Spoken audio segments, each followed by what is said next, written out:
sa isa't isa. In 3, 2, 1, let's go!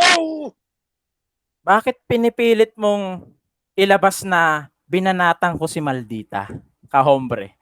Bakit? Nagbabalik loob ka sa kanya.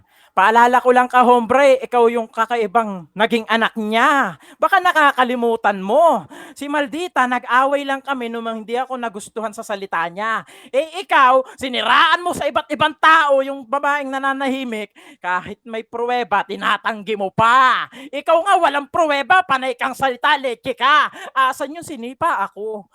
Kakatawa ka. Si Kisses nga, tinuruan mo makipag-uratan, pumalag lang para di makawawa lalo sa ibang tao. Bakit? Si Kisses na nasa bigo, tahimik. Tahimik lang. Chill. Ayaw pumalag.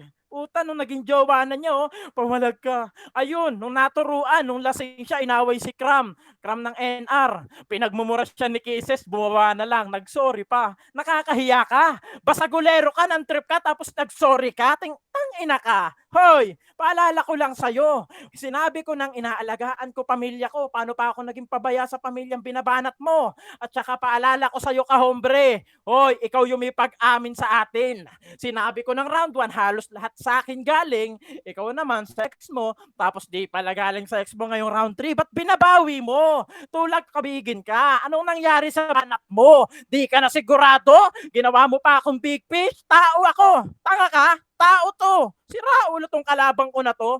Magre-reference ka ng pilit, bitin pa. Tarantado ka. Dapat pag nag-reference ka, kumpleto na. Tarantado ka.